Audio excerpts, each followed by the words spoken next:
ഞാൻ ഈ മനുഷ്യനോട് ക്ഷമിച്ചു, പോയി നിങ്ങൾ പറഞ്ഞതുപോലെ പോയി ക്ഷമ ചോദിച്ചു, അല്ലെ കാല് പിടിച്ചു, അങ്ങനെ പറഞ്ഞു കഴിഞ്ഞാൽ ക്ഷമയാണോ?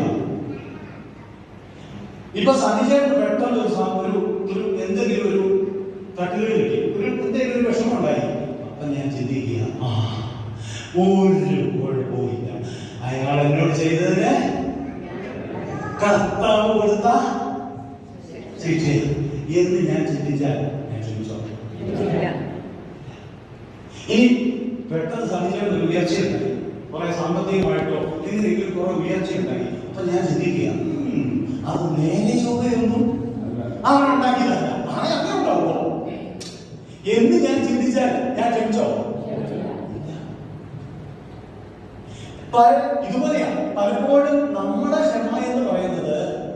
എന്നാൽ എനിക്ക് ഈ സന്നിചേട്ടനോട് പ്രതികാരം ചെയ്യാനുള്ള കഴിവില്ല, എന്നെക്കാൾ സമ്പന്നനാ സന്നിചേട്ടൻ, എന്നെക്കാൾ ആന്തരമുണ്ട്, എനിക്ക് ഈ സന്നിചേട്ടൻ്റെ അടുത്ത് ഒന്നും ചെയ്യാൻ എന്നെ കൊണ്ട് പറ്റില്ല. അതുകൊണ്ട് ഞാനത് പറയും, ഞാൻ ക്ഷമിച്ചു, ഞാൻ ദൈവത്തിനോട് ചോദിക്കാം. ഇങ്ങനല്ലേ നമ്മൾ പലപ്പോഴും ചോദിക്കുന്നത്? ഇങ്ങനെയല്ലേ പലപ്പോഴും നമ്മൾ ക്ഷമിക്കുന്നത്? ആണോ അല്ലയോ? അതെ, അല്ലെങ്കിൽ അത് ക്ഷമയല്ല, അതല്ല ക്ഷമ എന്ന് പറയുന്നത്.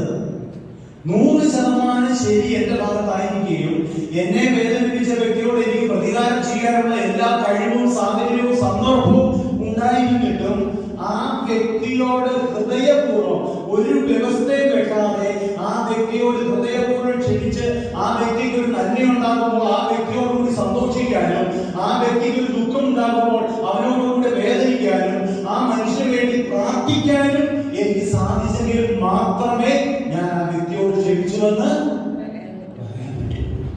ഹല്ലേലൂയ. അതാ ഒറ്റി കൊടുത്തവരോട് പ്രതികാരം ചെയ്യാൻ കഴിയില്ലായിരുന്നോ? തള്ളി പറഞ്ഞവരോട് പ്രതികാരം ചെയ്യാമോ? തന്നെ മുൻകിരീടം വെച്ചവരോട് തള്ളി പ്രതികാരം ചെയ്യാനുള്ള കഴിവില്ലായിരുന്നോ? കുരിശിൽ തറച്ചവരോട് പ്രതികാരം ചെയ്യാനുള്ള കഴിവില്ലായിരുന്നോ? ഉണ്ടായിരുന്നു. എന്നാൽ ഇതൊക്കെ ഉണ്ടായിരുന്നിട്ടും തന്നെ വേദനിപ്പിച്ച വ്യക്തികളോട് ഹൃദയപൂർവ്വം ക്ഷമിച്ചിട്ട് അവിടുന്ന് പറഞ്ഞു, പിതാവേ, ഇവരുണ്ടെന്ന് ഇവർ അറിയുന്നില്ല, അതുകൊണ്ട് നീ ഇവരോട് ഈ മനോഭാവത്തോടുകൂടെ നമ്മളെ വേദനിപ്പിച്ചവരോട് നമ്മൾ ക്ഷമിച്ചെങ്കിൽ മാത്രമേ സഹോദരങ്ങളെ നമ്മൾ ക്ഷമിച്ചു എന്ന് പറയാൻ സാധിക്കും. ഹല്ലേലൂയ. ഹല്ലേലൂയ. ഹല്ലേലൂയ.